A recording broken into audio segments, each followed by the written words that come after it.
अब हमारा नेक्स्ट जो टॉपिक था वो था इंसर्शन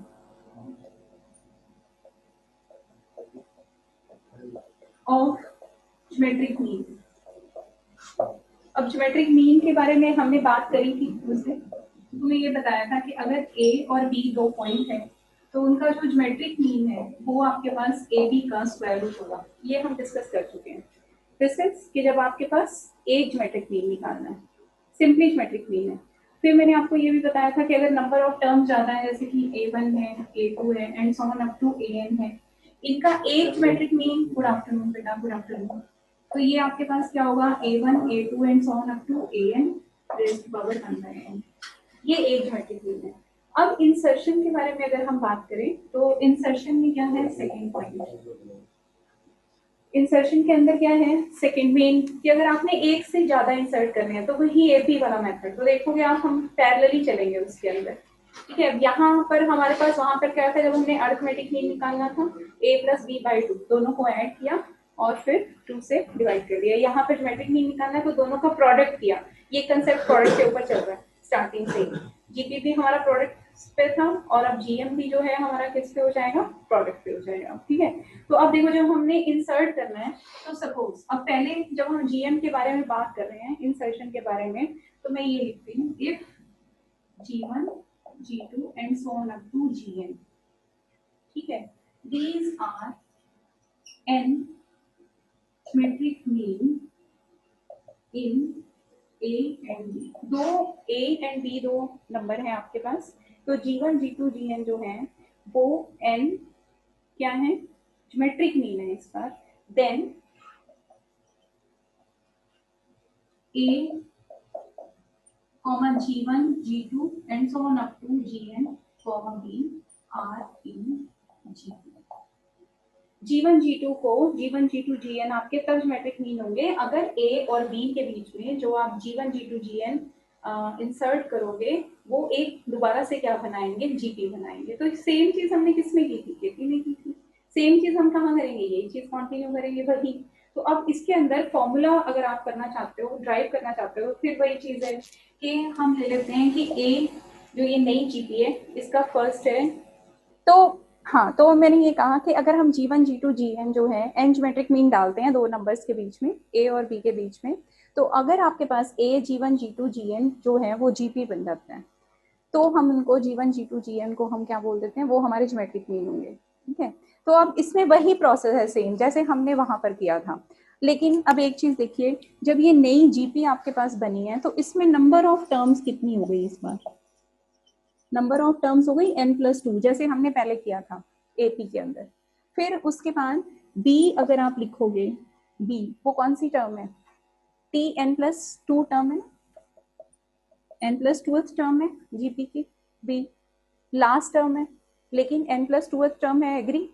अब यहां से आपके पास क्या आ जाएगा, a r की पावर n+2 - 1 हो गया ना, फॉर्मूला लगा देंगे हम। तो ये आपके पास हो गया a r की power n+1, b is equal to a r की पावर n+1। यहां से आप r निकाल लेंगे। अब r देखते हैं कैसे निकालेंगे, b is equal to this हो गया, यहां से b लिखिए, b that is equal to, sorry r लिखिए, b by a n+1, this implies r is equal to b by a to the power 1/n+1। ठीक है, तो ये हमारे पास है जीपी से रिलेटेड। अब इसके अंदर फिर आपने ज्योमेट्रिक मीन जो जितने भी डाले हैं वो निकालने हैं। तो अब ये नई जीपी थी, ए जो थी वो फर्स्ट टर्म थी, T1 इज इक्वल टू ए, ये फर्स्ट टर्म थी। T2 जो है वो क्या होने वाली है, ए आर, लेकिन वो इसके अकॉर्डिंग क्या है, G1। इसका मतलब आपका G1 जो होगा वो a b bye a 1/n+1 होगा, एग्री, यहां तक समझते हो। ठीक है बेटा, ये जो है ये होगा कि नहीं होगा। उसके बाद देखिए मैंने क्या किया था, नेक्स्ट केस में मैंने आपको क्या बताया था, इसमें हमने कुछ किया था नंबर 9 पे। अच्छा ठीक है, नमन तुम लेट आए हो क्या, है बेटा टाइम से आया करो, वेट करनी पड़ती है। आप ही लोगों का टाइम खराब हो रहा है, थोड़ा जल्दी करेंगे, बुकलेट भी डिस्कस करनी है कैसे होगी। चलिए अब दोबारा से एक बार देख लीजिए, मैंने कहा कि ज्योमेट्रिक मीन है दो नंबर्स के बीच में, वो हमने पढ़ लिया कि ए बी का स्क्वायर रूट, एक ज्योमेट्रिक मीन, ओनली जीएम। लेकिन जब हम जीएम्स के बारे में बात करते हैं, मतलब एक से ज्यादा आपने इंसर्शन करनी है, तो फिर वही पुराना प्रोसेस हमने फॉलो करा कि G1 G2 Gn these are called n geometric mean between A and b. तो आपके वो तब होंगे जब ए G1 G2 Gn और बी ये सारे के सारे किस में होंगे, जीपी में होंगे। ठीक है, यहाँ तक समझ आ गया कि ये जीपी में होंगे। और अगर ये जीपी में है तो मैंने ये बताया कि जब हमारे पास नई जीपी बनेगी तो उसमें नंबर ऑफ टर्म्स कितनी होंगी, n+2 होंगी। एक ए थी आपकी टर्म, एक बी थी और एक G1 G2 and so on up to Gn थी। तो कितनी नंबर ऑफ टर्म्स हो गई, n+2 हो गई ना। अब जब n+2 नंबर ऑफ टर्म्स हो गई तो b जो है वो लास्ट टर्म है, और b को मैं कैसे लिख सकती हूँ, a r की पावर n-1 होती है ना। तो यहाँ पर हमारे पास नंबर ऑफ टर्म्स कितनी है, n+2 है। तो ये कितना हो जाएगा, n+2 -1 हो जाएगा। तो जब आपने इसको सॉल्व किया तो b is equal to a r की पावर n+1 आ गया, और उससे हमारा r आ गया। ठीक है, अब हमें ज्योमेट्रिक मीन इंसर्ट करने हैं। ठीक है, अब जब ज्योमेट्रिक मीन इंसर्ट करने हैं तो मैंने कहा कि फर्स्ट टर्म हमारी क्या है, देखो t1 is equal to a, second term हमारी क्या है, t2 रहेगी जो कि g1 होगी, अकॉर्डिंग टू दिस g1 होगी ना। अब इसके अंदर आपके पास ये ए आर हो जाएगी, लिखेंगे ना फॉर्मूले के अकॉर्डिंग, लेकिन ये है t2।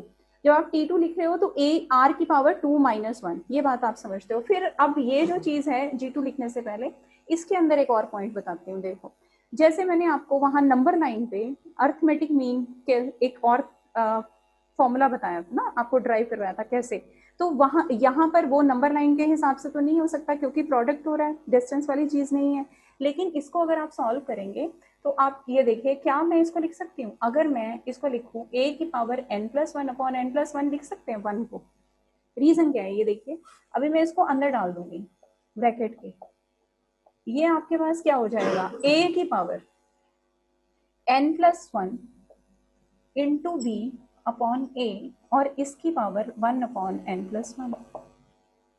अगर आप यहाँ देखेंगे तो ये आपके पास क्या बन जाएगा, मैं सारे के लिए ड्राइव नहीं कराऊंगी, बाकी सब आप ड्राइव करके देखेंगे, मैं डायरेक्ट आपको पैटर्न बता दूंगी कि ऐसे इसको याद करना है। ठीक है, तो अगर आप इसमें देखेंगे तो a की पावर n, b और 1 अपॉन n+1, जब हमारा क्या था g1, नोटिस कर रहे हैं, इससे भी काम चल जाएगा आपका, ये भी आपका रिजल्ट जो है यहाँ तक भी ठीक है। लेकिन मैंने क्या बताया था, एपी के अंदर भी एएम के अंदर भी हमने डिस्कस किया था कि ये वाली फॉर्म भी दिख सकती है। तो उस टाइम पर बार बार उन फॉर्म्स को निकालने से बेटर है कि हम इन चीजों को थोड़ा सा याद रखें कि हाँ ये चीज जो है वो आपकी ऐसे बनी है। तो ये आपके पास क्या हो गया, g1 that is equal to a raised power n to b, और उसकी पावर क्या हो गया 1 अपॉन n+1। तो ये आपका g1 आ गया। इसी तरह से हम आगे फर्दर सॉल्व करते हैं इसको, G2, चलिए यही लिख रही हूँ मैं, आगे G2 निकालेंगे अगर, तो G2 के केस में क्या होगा, this is your second term, G2 second GM, but कौन सी टर्म कौन सी है, टर्म के बारे में बात करें तो T3 का मतलब ए आर का स्क्वायर। ठीक है, वो ए आर था G1 के लिए, T2 के लिए अब ए आर का स्क्वायर। तो यहाँ पर R हमारा क्या है, फिर से b अपॉन ए 1 अपॉन n+1, यहाँ पर आ गया आपके पास 2।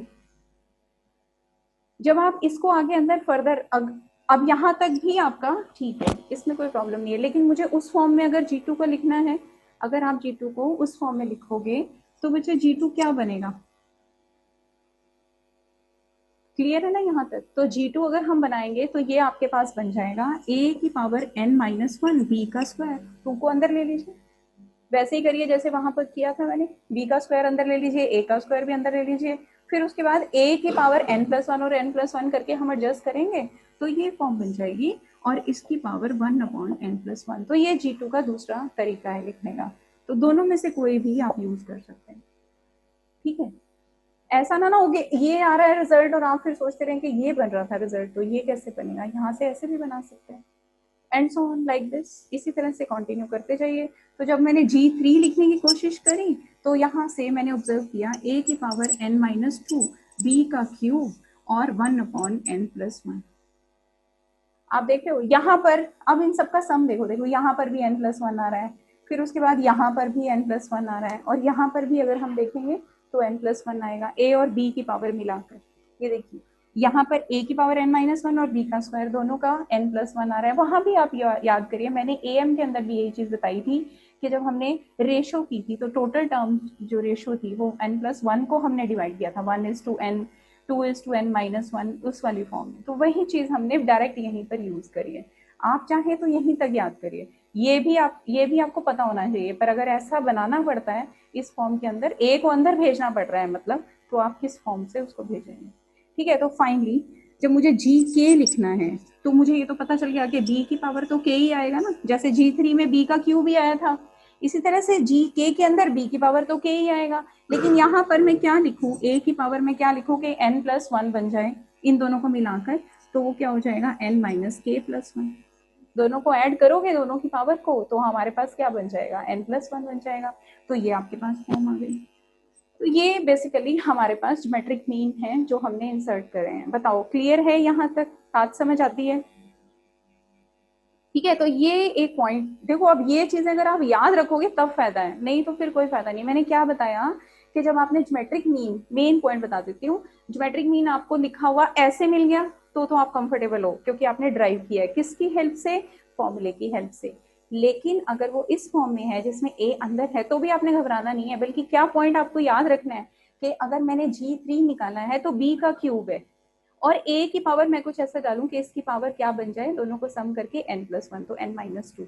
यहाँ पर देखिए फिर से, इसकी और इसकी पावर भी n+1, इसकी और इसकी पावर भी n+1, दोनों को ऐड करके n+1 बन रहा है। तो ये हमारा इंसर्शन ऑफ ज्योमेट्रिक मीन था कि आप जितने भी ज्योमेट्रिक मीन चाहें उतने आप इंसर्ट कर लीजिए। ठीक है, अच्छा अब एक क्वेश्चन लिखिए।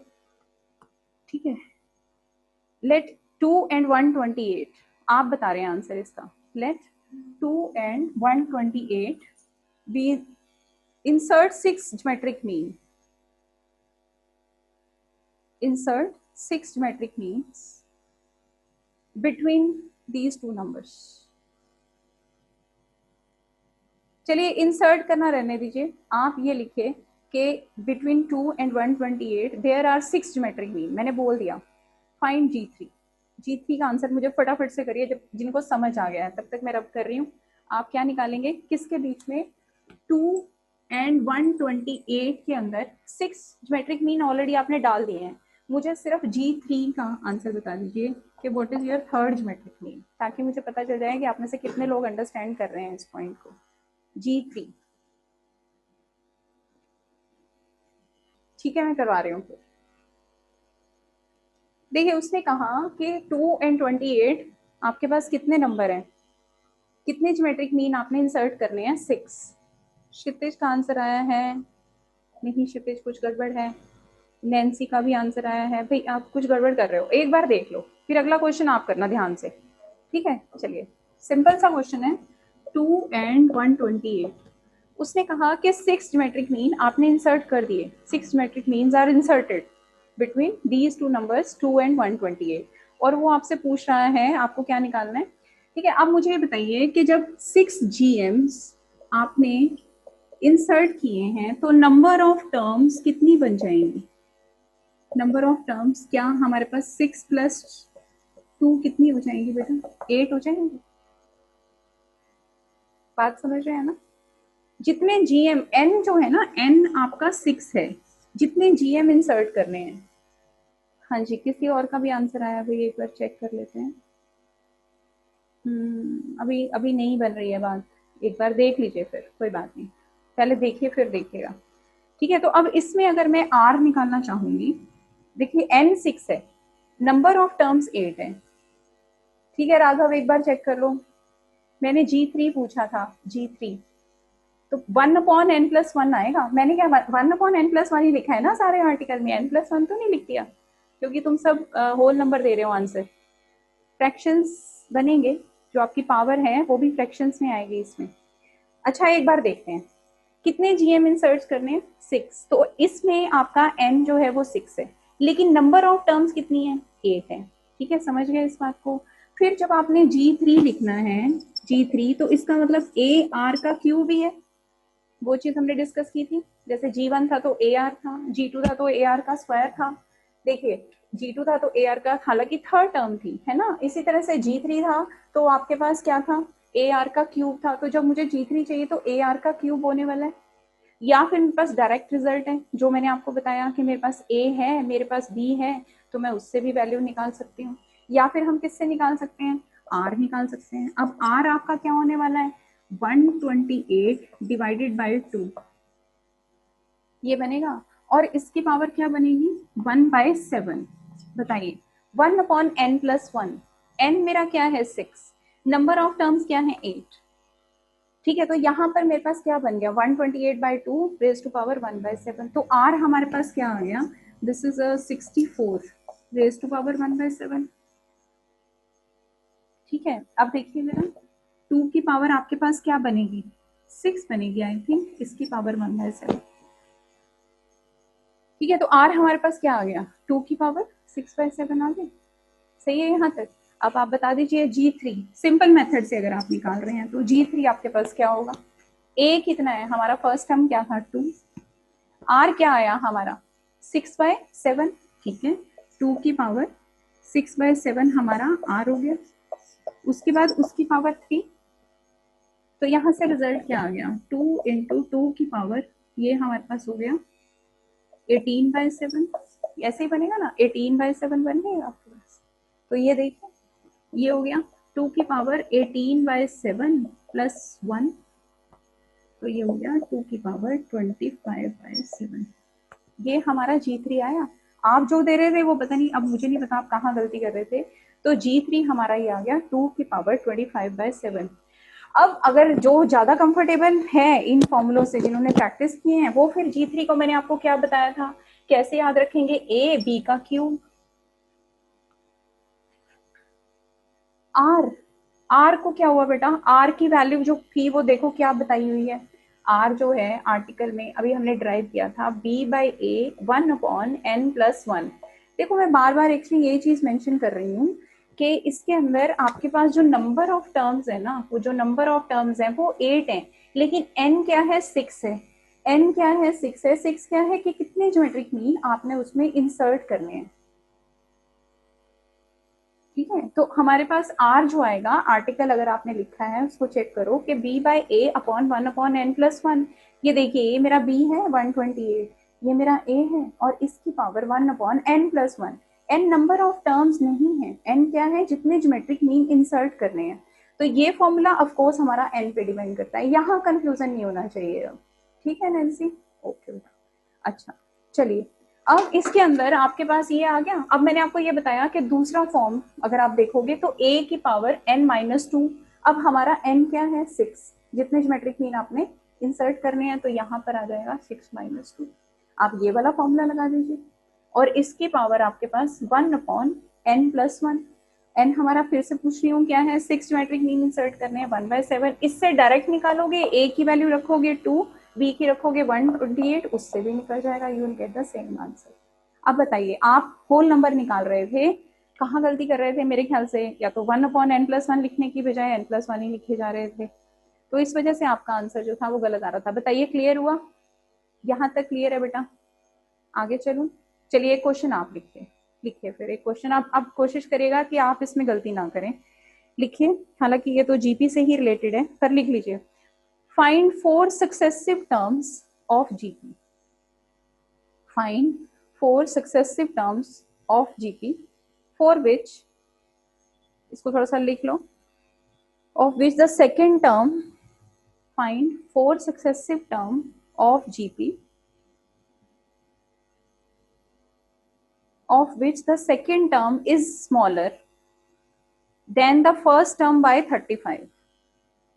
Okay, second term is smaller than the first term by 35, and third term is larger, and third term is larger than fourth by 560. ठीक है, 4 टर्म्स हैं उसने कहा जीपी में। अब देखिए इसमें ना प्रोडक्ट ऑफ टर्म्स नहीं दिया हुआ कुछ भी ऐसा, वो तो जीपी सक्सेसिव 4 टर्म्स और 3 टर्म्स के बारे में बात कर रहा है। तो मैंने आपको एक तो वो बताया था जिसके अंदर हम अगर 4 टर्म्स लेते हैं तो वो किस फॉर्म में लेनी है। ठीक है, आपको ये बात पता है। हाँ ठीक है, मैं है कि एक बार और बोल देती हूँ, भी लास्ट टाइम बोल रही हूँ, लिख लीजिए ध्यान से जिन जिनका रह गया है। Find 4 successive terms of GP for which the second term is smaller than the first term by second term is smaller than first term by 35 and third term is larger than fourth by 560. Third term is larger than fourth by 560. तो आप निकालिए इसको question को. तो मैं आपको ये point बता रही थी कि इसमें अब देखिए 4 नंबर्स आपके दिमाग में आएगा कि 4 नंबर अज्यूम कर रहे हैं, ये वाले ले लेते हैं ए बाय आर स्क्वायर वाले, है ना. जिसमें आपको मैंने ये चीज़ बताई थी कि एक अगर आपके पास इवन नंबर ऑफ टर्म्स चाहिए तो आर स्क्वायर होना चाहिए कॉमन रेशो, अगर ऑड नंबर ऑफ टर्म चाहिए तो आर होना चाहिए, है ना. तो ये हम डिस्कस कर चुके हैं. लेकिन इस क्वेश्चन के अंदर क्योंकि कहीं पे भी प्रोडक्ट ऑफ टर्म्स नहीं है तो ये चीज़ समझदारी नहीं है कि हम वो वाला फॉर्म लें, उससे बल्कि मेरे को लगता है कॉम्प्लिकेटेड हो जाएगा. अब हिंट मैंने आपको दे दिया है, आप 1 मिनट के लिए लिखिए, तब तक मैं रब करती हूँ. सोचिए कि क्या आपका बन रहा है, बन पाएगा. मैंने आपको ये भी बता दिया कि कौन सी टर्म्स आपको लेनी चाहिए, वो नहीं लेनी चाहिए. क्यों नहीं लेनी चाहिए? क्योंकि इसमें कोई प्रोडक्ट ऑफ टर्म्स नहीं है कि आर से आर कैंसिल हो जाएंगे और आपकी एक ही वैल्यू आ जाएगी. इसमें उसने डिफरेंस दे रखे हैं सक्सेसिव टर्म्स के. तो देखिए इसको कैसे उठाएंगे क्वेश्चन को. करिए जरा शुरू. इंसर्शन में भाई यही था कि ज्योमेट्रिक मीन इंसर्ट करने हैं तो कैसे करने हैं. ठीक है, तो इंसर्शन अब आपको आनी चाहिए. इसके क्वेश्चन प्रैक्टिस कर लेना 2-4. और भी वेडनेसडे को मेंस डिस्कस कर दूंगी मैं क्लास में, मैक्सिमम जितनी हो पाएगी. वेडनेसडे को हम डिस्कस करेंगे मेंस, तो आप मेंस कर लीजिएगा आप, क्योंकि अभी आपका सर्कल शुरू चल रहा है और सर्कल की बुकलेट भी स्टार्ट होने वाली है. तो थोड़ा सा आप 1 आधा दिन इस पर दे दीजिए, 1-2 दिन. ठीक है, ताकि आपका मेंस हो जाए. उसके बाद हम देखेंगे मेन से आगे, अगर आप लोगों के पास टाइम हुआ और अगर आपने रिस्पॉन्स किया तो फिर मैं आगे भी करवा दूंगी. हाँ, अगर आप रिस्पॉन्ड नहीं करोगे फिर हम मेंस तक कर देंगे बस, फिर आप अपने आप करते रहना बुकलेट. अगर आप करवाएंगे फिर मैं एडवांस ऑब्जेक्टिव भी करवा दूंगी आपको. रिस्पॉन्स करना पड़ेगा, पर कितने क्वेश्चन आपके पास आपको समझ आ रहे हैं, आप प्रैक्टिस कर भी रहे हो कि नहीं कर रहे हो. ठीक है, चलिए करिए क्वेश्चन करिएगा ना. ओनली राघव ठीक है, पर सिर्फ +4 आ रहा है बेटा. मेरे ख्याल से तो -4 भी आना चाहिए, प्लस माइनस दोनों आ रहे हैं. ठीक है राघव, वेरी गुड. चलिए मैं कर रही हूँ साथ साथ, आप लोग जो कर रहे हैं एक बार टैली कर लीजिए. अब 4 नंबर्स लेने हैं. मैंने कहा कि इसमें प्रोडक्ट ऑफ टर्म्स नहीं है, जो हमें आर कैंसिल करके ए चाहिए. सिंपल उसने बोला 4 सक्सेसिव टर्म्स और डिफरेंस दे रखा है टर्म्स का. तो हम प्रेफरेबली क्या करेंगे, हाँ हम सिंपल टर्म्स लेंगे. जैसे कि हाँ ठीक है, कुछ गलत कर रहे हो राघव, साइन का फर्क आ रहा है भाई, साइन का फर्क आ रहा है आपका. लक्ष्य +-4 ठीक दे रहे हो. ए की वैल्यू 35/3 नहीं आ रही है मेरे ख्याल से, तो 7 आनी चाहिए जहां तक. यस 7 आ रही है भाई. ए की वैल्यू विद रिस्पेक्ट टू -4 7 आ रही है, और विद रिस्पेक्ट टू 4 अगर आप ले रहे हो, 1 मिनट लक्ष्य, 1 मिनट में, जब मेरे ख्याल से आप ठीक ले रहे हो, -35 हाँ ठीक है. एक वैल्यू लक्ष्य ने निकाली है सही और एक राघव ने निकाली है. ठीक है राघव, लेकिन आपकी सीरीज जो है वो पॉजिटिव नेगेटिव नहीं दिखा रही है, तो सही लिखिए. आप देखिए कहाँ गलती कर रहे हैं. अच्छा, जिन बच्चों ने नहीं किया है एक बार देख लीजिए. उसने कहा 4 नंबर्स हैं, 4 सक्सेसिव टर्म्स ऑफ जीपी है. लिख लीजिए 4 सक्सेसिव टर्म, हम यही लिख लेते हैं. ठीक है, सक्सेसिव का मतलब कोई भी 4 ले लीजिए, स्टार्टिंग से लेने में फायदा है. यस लक्ष्य ठीक है बेटा, दोनों ठीक है तुम्हारे.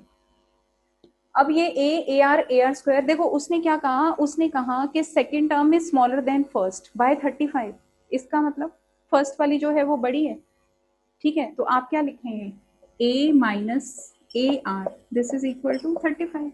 सेकेंड छोटी है ना, ए बड़ी है. फिर उसके बाद सेकेंड पॉइंट पे उसने लिखा कि first third term is larger than fourth by, इसका मतलब fourth is again smaller than third. तो ये आपके पास क्या आ जाएगा, AR² minus ARQ, that means T3 minus T4. ये आपके पास क्या है, T1 minus T2. समझ रहे हैं? जिसको कंफ्यूजन है वो पहले ये लिख ले फिर ये लिख ले. और ये आपके पास क्या आएगा 560. बट अब इसको सॉल्व करना आपको आना चाहिए.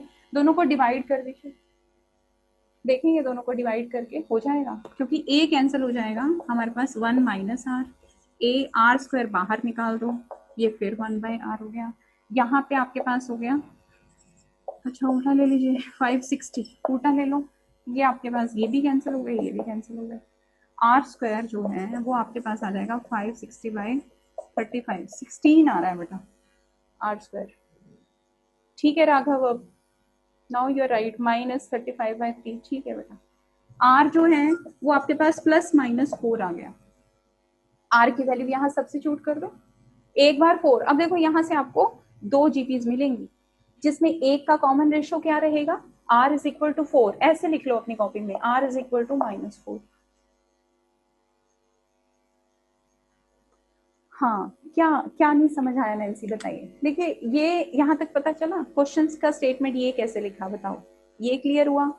उसने कहा कि जो आपकी सेकंड टर्म है वो फर्स्ट टर्म से कितनी छोटी है, 35 का डिफरेंस है दोनों का, ठीक है। उस दूसरा उसने कहा कि जो थर्ड टर्म है वो लार्जर है फोर्थ टर्म से। यहाँ तक समझ आ गया। फिर बच्चे मुझे ना ए और आर की वैल्यूज ही तो निकालनी है। अब इन इस तरह के क्वेश्चंस में हमने पहले भी क्वेश्चन किया था एक, जिसके अंदर जब हम जीपी है तो हम कोशिश करते हैं ना कि या तो हमारे पास ए आ जाए या फिर हम आर निकाल लें।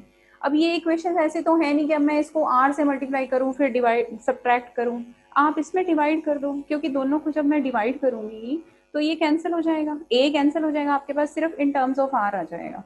अब देखो समझने वाली बात यह है कि मैंने इन दोनों को डिवाइड किया है, ठीक है। जब मैंने डिवाइड कर दिया तो ए कॉमन आ गया, यहाँ भी ए कॉमन आ गया, आर स्क्वायर भी आ रहा था बच्चे, बाकी सारे फैक्टर कैंसिल हो गए, क्योंकि ना तो ए नॉन जीरो है, ए भी आपका जीरो नहीं है, और ये 1 माइनस आर भी जीरो नहीं है, तो हम इनको फैक्टर्स को कैंसिल कर सकते हैं बस। फिर आर की वैल्यू ले लीजिए प्लस। हाँ जी बताइए, महक ने पूछा था, आई थिंक किसने पूछा था बेटा, जिसको क्लियर नहीं था हो गया, नैन्सी आपने पूछा था, ठीक है। चलिए बस, अब आर की वैल्यू आपके पास आ गई, 4 आ गई, यहाँ से ए निकाल लो, एक बार आर को 4 रख लो,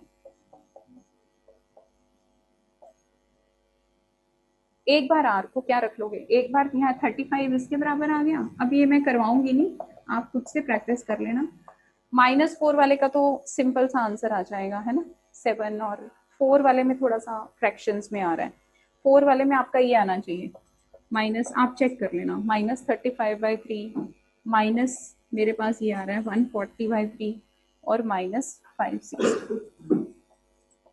नेक्स्ट, और इसके अंदर जब आप करोगे तो ए की वैल्यू जो है वो 7 आएगी, आपकी फर्स्ट टर्म जो आएगी वो 7 आएगी, लेकिन आपके पास जो वैल्यूज आएंगी जो -28, 112, माइनस प्लस माइनस का साइन आप में से किसी बच्चे ने जिसने किया था वो मिस कर दिया था, तो ये रिजल्ट आएगा। बताइए समझ आ गया, ठीक है। और आगे लिखिए क्वेश्चन, और लिख लीजिए इसी में। अब देखिए, अब जीपी एएम सब यूज करते हैं हम, लिखिए if A B C are in GP, if A B C are in GP,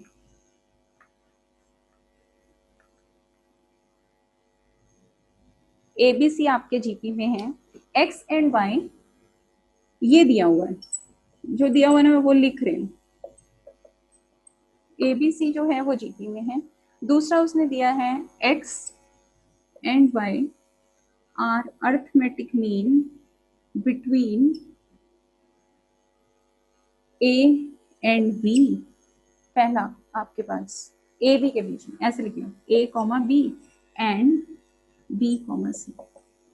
x और वाई अर्थमेटिक मीन है, किस किस के बीच में है, एक्स किसके बीच में, ए बी के बीच में, ठीक है, और वाई किसके बीच में है, बी सी रिस्पेक्टिवली, ये कह सकती हूँ मैं, ठीक है। अब उसने कहा है आपको प्रूव करना है, ये प्रूव कर दो, 2 1/x, बहुत सिंपल सा क्वेश्चन है भाई, 1/x plus 1/y this is equal to 2/b, ये प्रूव कर दो। और एक वो कह रहा है ये प्रूव कर दो a/x, ये इसके साथ नहीं है, ये अलग से है, दो चीजें प्रूव करनी है। चलिए ऐसे लिखिए, first second, a/x plus c/y करेंगे जरा, यस करिए स्टार्ट, इसको आप करिए 2 मिनट के लिए, देखिए नहीं तो फिर मैं करवाऊंगी। चलिए अब एक बार मैं स्टार्ट कर रही हूँ। देखो A B C are in GP आपको ये चीज बता रहा है कि B square is equal to A C, agree, एक तो ये है, मतलब B by A is equal to C by B, हम उससे ये वाला एक्सप्रेशन भी लिख सकते हैं, मैंने बहुत बार कहा है, दोनों में से कुछ भी हम लिख सकते हैं। अच्छा, दूसरी बात, B square is equal to A C लिखने में हमें कुछ खास बेनिफिट दिखाई दे रहा है। हम एक और चीज लिख लेते हैं कि अगर जीपी में है ए बी सी, तो इसका मतलब ये आपके पास क्या हो गया, ए आर और ए आर स्क्वायर, ये ए हो गया ना बेटा, ये आपके पास बी है सेकेंड टर्म, और ये टर्म जो है वो सी है। एग्री? उसने क्या बोला था, उसने बोला X and Y are arithmetic mean between what, A and B. X जो है वो अर्थमेटिक मीन है किसके बीच में, ए और बी के बीच में, यही बोला उसने। तो मैं यहाँ पर क्या लिख सकती हूँ इसमें, यहाँ पर B, A plus B by two को हम क्या लिख सकते हैं, एक्स लिख सकते हैं। देखिए ऐसे लिख सकते हैं अकॉर्डिंग टू क्वेश्चन। ए की जगह को ए ही रहने दो, बी को हम ए आर लिख लें। इसी तरह y आपके पास क्या है, b को क्या लिख सकते हैं, c को क्या लिख सकते हैं। तो हमारा ये a और r में कन्वर्ट हो गया, एक वेरिएबल कम हो गया। एक तरह से वेरिएबल्स कम करने की भी कोशिश करते हैं कई बार क्वेश्चंस को करने में। ऐसा करने से यहाँ पर 3 वेरिएबल थे, B square is equal to A C, A R की फॉर्म में चेंज करने से हमारे पास 2 वेरिएबल में कन्वर्ट हो गया, एक ए आर और ए आर स्क्वायर। ठीक है, तो यहाँ से देखिए अब आगे नेक्स्ट, इधर देखिए क्या हुआ। तो y की वैल्यू आपके पास ए आर अगर हम कॉमन ले लेते हैं तो 1 प्लस आर डिवाइडेड बाई 2 आ गई। अब जो उसने पूछा है वो कैलकुलेट कर दो, 1 बाई एक्स लिखिए, 1 बाई एक्स, तो आपके पास हो जाएगा 2a 1 प्लस आर। ठीक है, प्लस 1 बाय बाय, चलिए मैं थोड़ी सी गड़बड़ कर रही हूँ, इधर लिख रही हूँ, नहीं ऐसे लिख देते हैं, फिर कहीं आप पढ़ते हुए सोचेंगे ये क्या हो गया, ऐसे। ठीक है, प्लस ये आपके पास आ गया 2a by are 1 plus are. देखिए ये बनेगा, इसमें जो कॉमन निकल रहा है वो निकाल लो। क्लियर हो रहा है, समझ आ रही है बात क्या किया हमने। तो देखिए यहाँ पर ट्वाइस a 1 प्लस आर अगर मैं कॉमन ले रही हूँ, हो सकता है आप में से एक जिन्होंने निकाला है अलग तरह से निकाला हो, कोई जरूरी नहीं है कि इसी मेथड से करना है।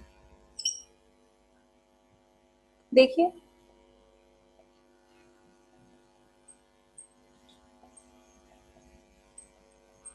कैंसिल आ गया आपके पास 2 upon A R. A R आपके पास क्या था, बी था, ए आर जो था बेटा वो क्या था, यही तो प्रूव करना था। सेकेंड पार्ट अब आप कर लीजिए, मैंने आपको 1 बाय एक्स निकाल के बता दिया, एक्स आ गया आपके पास, 1 बाय एक्स आपको निकाल के बता दिया। आप 1 बाय एक्स लिखने की बजाय क्या लिखेंगे, ए बाय एक्स लिखेंगे, ए बाय एक्स निकाल लीजिए। ठीक है, न्यूमिनेटर में ए कैंसिल हो जाएगा, इसी तरह से सी बाय वाई निकालिए। बताइए क्लियर है। सेकेंड पार्ट आप खुद से करेंगे। अब कितने लोगों को समझ आया पॉइंट, क्लियर? ठीक है, किसने किया था क्वेश्चन, राघव ने किया था या क्षितिज? क्षितिज ने कहा था कि मैम डन, ऐसे ही किया था क्षितिज। राघव वेरी गुड, हो गए, ऐसे नहीं किया था। चलिए वो डिफरेंट डिफरेंट मेथड्स हैं। इसमें देखो मेरे दिमाग में बस यही पॉइंट था कि हम B square is equal to, अब हम ए प्लस सी इस तरह से लिखते हैं, A plus B divided by 2 is equal to X. तो फिर वही है कि हमें ए बी को यूज करके आपने किया होगा, हमने ए और बी और सी की जगह 3 वेरिएबल की जगह 2 वेरिएबल में रिप्लेस करके कर लिया, उससे आसान हो गया। जब भी वेरिएबल ज्यादा हो थोड़ा सा कम करके हम रिड्यूस करके भी क्वेश्चन को अटेम्प्ट कर सकते हैं। ठीक है, चलिए मेरे ख्याल से काफी क्वेश्चन हो गए हैं, अब आगे AMGM पर भी चलिए एक दो और लिख लीजिए, एक दो और, क्योंकि जब आप बुकलेट करेंगे तो इस तरह की चीजें सामने आएंगी। लिखिए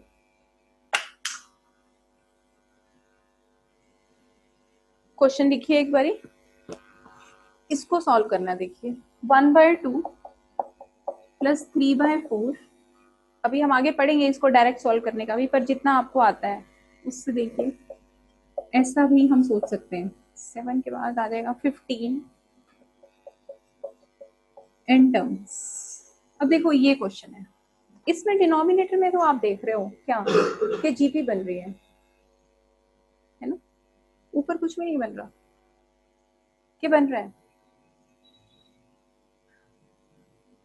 3 और 7 4 का डिफरेंस है ना, एपी भी नहीं बन रही। अभी आगे एजी सीरीज पढ़ेंगे तो उसमें एपी और जीपी दोनों जहाँ पे बन रही हो वो भी काम आसान हो रहा है, पर इसमें तो ऐसा नहीं हो रहा ना, इसमें न्यूमिनेटर में। लेकिन देखो ऐसे क्वेश्चंस में अगर तुम 1 मिनट के लिए ध्यान से देखना, ये 2 है ऊपर 1 है, ये 4 है यहाँ 3 है, ये 8 है यहाँ 7 है, 16 है यहाँ 15 है। जब भी ऐसी सिचुएशन दिखाई दे, अब तुम ये देखो क्या मैं इसको लिख सकती हूँ, इसको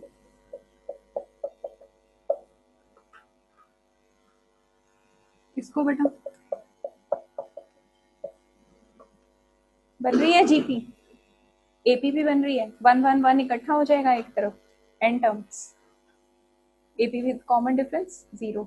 ठीक है, चलिए वैसे ही आप 1 1 1 को एन टाइम्स लिखेंगे तो एन हो जाएगा, और प्लस में एंड सो ऑन, ये भी लिखना है, ये भी लिख लीजिए भाई, and so on an terms तक। बताइए आंसर, हिंट दे दिया मैंने आपको, अब आगे आप कर लेंगे खुद से, इसे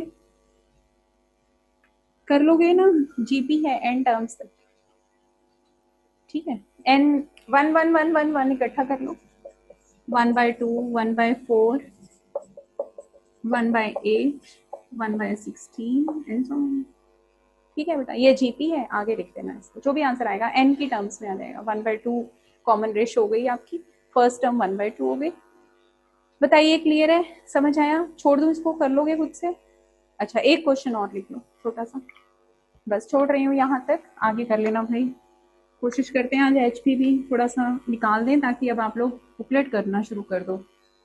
ठीक है, चलिए एचपी पे पहुंचने से पहले एक छोटा सा क्वेश्चन और देखिए, ये दिख रहा है,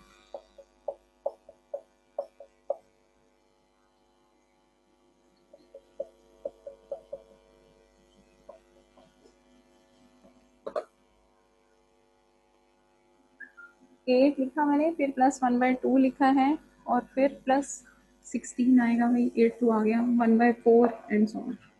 और उसने कहा है सम फाइंड आउट कर दो टिल 55 टर्म्स, ऐसे बोला उसने। देखो इसमें कुछ दिखाई दे रहा है, कुछ मिल रहा है आपको। अब बात जो थी, ये दिख रहा है आपको, 2 हो गया, 2 का स्क्वायर हो गया, फिर क्यूब हो गया एंड सो ऑन, ऐसे चल रहे हैं ना। और यहाँ पे क्या हो रहा है, ये हमारे पास 2 था, ये 1 था, 1/2 1/2 कॉमन रेशियो 1/2 जा रही है, फिर 1/2 आ गया, देखो फिर 1/4 आ गया। सही है, 2 जीपी मिल रही हैं, लेकिन बात किसकी है, पॉइंट जो मैंने बताना था वो तो मुझे पता चल गया, आप अच्छे बच्चे हो, समझ गए कि जीपी जो है वो 2 दिखाई दे रही है। ठीक है, लेकिन टर्म्स की बात आ रही है, 55 टर्म्स है। अब देखो अगर इवन नंबर 56 लिखा होता तो तुम आधी उसकी ले लेते, आधी उसकी ले लेते। तो अब हमें डिसाइड करना पड़ेगा, ठीक है, कि कौन सी वाली टर्म्स जैसे चल रही हैं, क्योंकि इस पैटर्न में चल रही हैं। तो फर्स्ट जो जीपी मैं लिखूंगी वो कौन से वाली है, 2 4 8 16 वाली जीपी है, यहाँ से जो आएगी ये, क्योंकि टर्म ऐसी ही लिखी हुई है, ऐसा है ना। तो मेरी बात को ध्यान से सुनना, कि सपोज मेरे पास 5 टर्म्स है, चलो 5 ले लेते हैं, 5 टर्म्स लिखी हुई है एक सीरीज की। यस क्षितिज बिल्कुल ठीक है बेटा, पहली वाली जो जीपी चल रही है उसकी कितनी लेंगे हम, 3। अगर 5 टर्म्स के बारे में बात करें तो पहली जीपी की कितनी टर्म्स आ रही है मेरे पास, 3। और दूसरी वाली जो जीपी हमारी बन रही है, जो नीचे वाले मैंने मार्क करे हैं, वो वाली जो जीपी बन रही है वो कितनी बन रही है, 2 टर्म्स की बन रही है। तो यही पॉइंट हमें यहाँ ध्यान रखना है। अब जब आप इनको अलग करोगे, 2 + 4 + 8 + 16 एंड सो ऑन, ये हम कर लेते हैं 28 टर्म्स का सम। क्यों, क्योंकि जो ऑड नंबर है वो आपके पास, मतलब ऑड नंबर से मेरा मतलब है नंबरिंग, उनकी जो पोजीशंस है, जो पहली पोजीशन पर है, थर्ड पर है, वो 28 टर्म्स आएंगी 55 तक के लिए। और बाकी जो बच गया यहाँ पर, ये आपके पास है 2 + 1 + 1/2 + 1/4 एंड सो ऑन, ये आप 27 टर्म्स का सम करोगे। बताओ, जो मेन पॉइंट मैंने बताना था इस क्वेश्चन में वो समझ आ गया। मेन पॉइंट बेटा यही बताना था, जीपी जो है वो तो आपको पता चल रही है, दिख गई वो आपको, उसमें कुछ नहीं करना आपको। ठीक है, मेन पॉइंट जो आपको बताना था वो यही था। क्या क्लियर है, चलें आगे। चलिए अब एचपी स्टार्ट करते हैं, लगाते हैं जरा 10 मिनट और एचपी पे। अच्छा एचपी से पहले अभी एक और प्रॉपर्टी, चलिए हार्मोनिक प्रोग्रेशन शुरू करते हैं। हार्मोनिक प्रोग्रेशन, हार्मोनिक प्रोग्रेशन ना एक तरह से one of the transformed form है किसकी, एपी की। अगर कोई नंबर एपी में है ना तो उनके रेसिप्रोकल जो हैं वो एचपी में होंगे। ये बेसिक कंसेप्ट है। और सारा का सारा जो भी काम हम करेंगे, क्योंकि हम एपी के साथ कंफर्टेबल हैं, तो एपी वाला ही सारा एपी को यूज कर लेंगे। जब भी वो होएगा ये एचपी में है, हम कन्वर्ट करके उसमें किस में चेंज कर देंगे, एपी में चेंज कर देंगे। ये होता है आपका हार्मोनिक प्रोग्रेशन। तो लिखिए इसमें हार्मोनिक प्रोग्रेशन में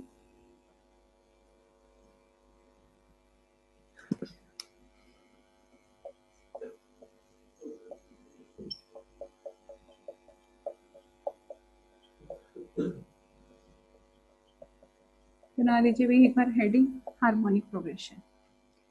ठीक है, तो डेफिनेशन लिखनी है तो लिख लीजिए, the sequence for which reciprocals of terms are in AP.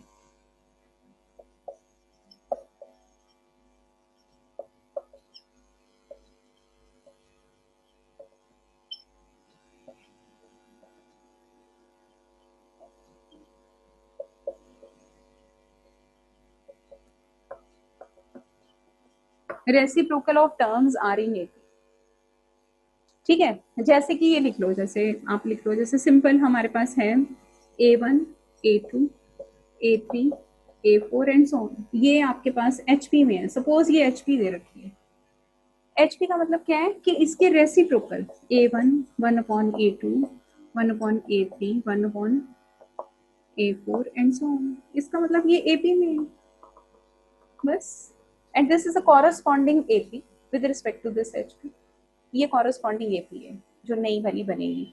ठीक है, तो बेसिक चीज जो है वो आपके पास ये है। इसका मतलब अब ये एपी में है, ये आपके पास 1/A2, A3, A4 and so on, ये किस में होंगे, एपी में होंगे, अगर ये एचपी में है तो। अब जनरल टर्म हमारे पास क्या होती है, देखिए जनरल टर्म। अब इसमें पॉइंट देखिए कि अगर ये एपी में है, मतलब A plus D, A plus 2D, A plus 3D and so on, A plus n-1 into D।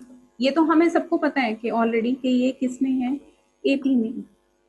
इनके रेसिप्रोकल्स जो होंगे वो किस में होंगे, HP में होंगे। मतलब 1/A, 1/A plus D, 1/A plus 2D and so on, 1/A plus n-1 into D। ये हमारे किस में होंगे, HP में होंगे। एचपी होंगे। तो जनरल टर्म अगर तुम एचपी की देखोगे, टी आर टर्म लगा लो या टी एन टर्म लगा लो, तो वो क्या होने वाली है, ए प्लस n-1 इंटू डी। बताइए, ए प्लस, अरे भाई हैंड राइटिंग तो बहुत खराब है मेरी, चलिए ए प्लस n-1 इंटू डी, ये आपके पास जनरल टर्म आ जाएगी। समझ आ गया, ये पॉइंट समझ आया। इसका मतलब जब भी उसने एचपी के बारे में पूछा है, तुमने क्या, तुम्हारे दिमाग में आना चाहिए हम एपी की तरफ चलते हैं। कैसे चलेंगे, बस जो जो टर्म्स उसने बोला कि एचपी दे रखा है उसके रेसिप्रोकल्स ले लीजिए। ठीक है, तो मेरे ख्याल से कोई कंफ्यूजन नहीं होना चाहिए। अगर ये एचपी में है तो इसका मतलब इनके रेसिप्रोकल एपी में है, अगर ये एपी में है तो उसका रेसिप्रोकल किस में होगा, एचपी में होगा। तो ये आपकी जनरल टर्म हो गई। अच्छा, दूसरा पॉइंट मैं आपको बताती हूँ, वो ये है कि जैसे कि हमारे पास एपी का आपके पास फॉर्मूला है सम ऑफ टर्म्स का, जीपी का भी आपके पास फॉर्मूला है, एचपी का हमारे पास डायरेक्ट कोई फॉर्मूला नहीं है। ठीक है, तो एचपी का सम वो कभी नहीं पूछेगा आपसे। जब भी टर्म्स देगा आप उसको एपी में कन्वर्ट करोगे, एपी की हेल्प से उसका जो सम निकाल दोगे। ठीक है, एचपी का कोई सम नहीं होता है, तो हम ऐसे लिख लेंगे कि एचपी का कोई फॉर्मूला नहीं होता। अब 5 टर्म्स एचपी में हैं, उनका सम वो पूछेगा तो 5 टर्म्स आप निकाल के उनका सम कर सकते हो। ठीक है, लेकिन otherwise no formula for this, ये याद रखना एचपी के लिए।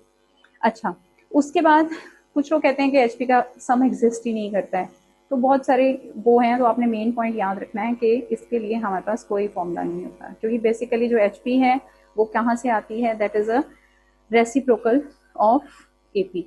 HP is basically reciprocal of AP.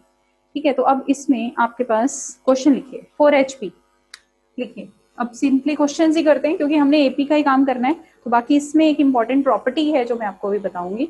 अब देखिए, जो आपने याद रखनी है, जो कि थ्योरेटिकल टाइप क्वेश्चंस में आपको हेल्प करेगी, लेकिन उससे पहले थोड़ा सा कंफर्टेबल हो जाते हैं एचपी के साथ। लिखिए, इसमें है आपके पास, ये क्वेश्चन है मेरा 1 2 3 1 2 1 एंड 2, दो ही टर्म दे रखी है देखो।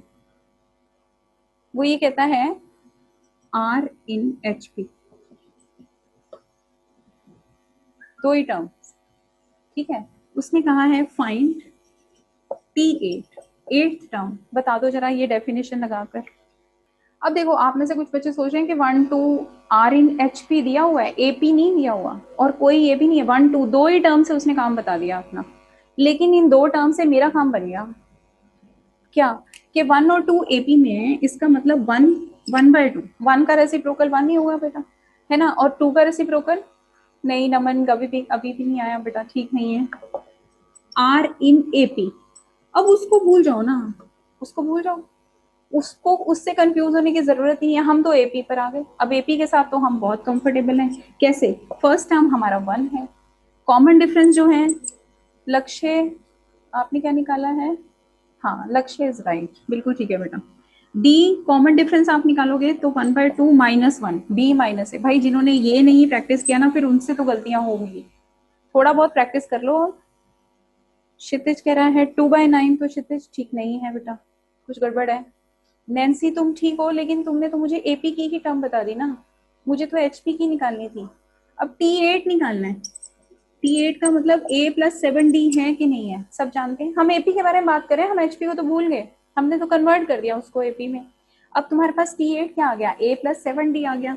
A क्या है बेटा 1, और ये हो गया -7/2, तो ये आ गया हमारे पास -5/2, इसे। अब उसने कौन सी पूछी हुई, यही गलती करते हैं हम एपी पे आ तो गए पर वापस एचपी पे तो जाना है, उसने तो उसका पूछा था, वेरी गुड, ठीक है। तो मेरे ख्याल से एपी की एचपी की आपके पास जो T8 टर्म थी वो आपके पास क्या आ गई, दैट इज -2/5। बात समझ आ गई। तो अब जो स्टार्टिंग में आपने गलती करी, आंसर्स दिए हैं, तो वो चीज़ नहीं होनी चाहिए, तो थोड़ा सा कंफर्टेबल हो गए हो। अच्छा फिर फटाफट से एक क्वेश्चन और, ठीक है, जल्दी करिए बस थोड़ा सा। First and fifth term of a given HP, first term दे रही हूँ बेटा मैं, इट्स 3, और फिफ्थ टर्म दे रही हूँ 1/7। HP के बारे में बात कर रही हूँ, ये दोनों टर्म्स HP की हैं। सिर्फ 2 मिनट भी नहीं लगने चाहिए क्वेश्चन को निकालने में, मुझे T9 दे दीजिए। अब देखिए गलती मत करिएगा ध्यान से, HP से पहले किस में जाएंगे हम वो आप देख लो, फिर उसके बाद वापस आंसर। चलिए करवा दूं मैं, बताओ, ठीक है। चलिए एक और छोटा सा पॉइंट और बता देती हूँ, फिर उसके बाद प्रॉपर्टी तो कल ही करेंगे। 3/41 हो जाएगा, आंसर जो है वो देख लेना, जिसको फिर भी डाउट हो तो फिर मुझसे पूछ लेना, ठीक है। चलिए अब उसके बाद हमने हार्मोनिक मीन भी पढ़ा था, सॉरी अर्थमेटिक मीन भी पढ़ा था, तो उसके कॉरस्पॉन्डिंग फिर हम क्या पढ़ेंगे, हार्मोनिक मीन भी चेक कर लेते हैं कि ये भी क्या चीज होती है। हो गया है, वेरी गुड, जिनका हो गया है वेरी गुड, होना भी चाहिए भाई, अब समझ आ गया है तो हो गया है हार्मोनिक मीन, ठीक है। अब तुम एक बात बताओ, इसमें तुमने ये चीज पढ़ी थी कि अगर आपके पास A H और B are in AP HP, हम ऐसे लिख सकते हैं ना, मुझे ये देखना है कि H is a harmonic mean between A and B, ठीक है ना। जो भी आपके पास नंबर होते हैं, जैसे ABC अर्थमेटिक आपके पास AP में होते हैं, तो आपको पता है कि B is arithmetic mean between A and B, A and C। इसी तरह से अगर हम 3 नंबर लेते हैं ABC GP में है, तो B is again geometric mean between A and C। अब मैंने H लिख दिया है यहाँ पर, हार्मोनिक मीन, एक ही मीन निकालना है, तो वो कैसे निकालेंगे HP के केस में, ठीक है। तो अब A H and B are in HP, ये कहना चाहता है वो, ठीक है, वो HP में है, तो इसका मतलब तुम क्या लिखोगे, 1/A 1/H and 1/B are in AP, AP में है बेटा, हाँ AP में कन्वर्ट कर देंगे, बिल्कुल सही है।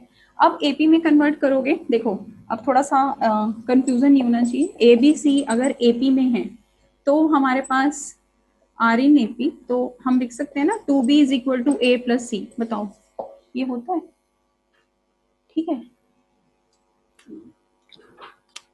बस लगा दो यहाँ पर, अगर ये AP में है, क्या मैं लिख सकती हूँ 2/H this is equal to 1/A + 1/B 2/h लिखना है,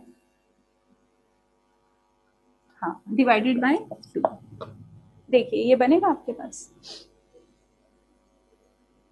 क्या गड़बड़ है इसमें? हम किसकी बात कर रहे हैं? ठीक है, तो h इससे हम निकालेंगे नेक्स्ट। जब आप h निकालोगे तो ये HM आपके पास हो जाएगा। इसको सॉल्व कर दो जरा। ये आपके पास भाई 2 या तो यहाँ लगाओ या यहाँ लगाओ, ऐसा करते हैं, यही लगाते हैं, 1/h आ जाएगा ना। ये फॉर्म यूज कर लेते हैं, ये वाली नहीं कर रही हूँ मैं, ये वाली कर रही हूँ। ठीक है, हाँ वही एक चीज, या तो वो लगाओ या वो लगाओ।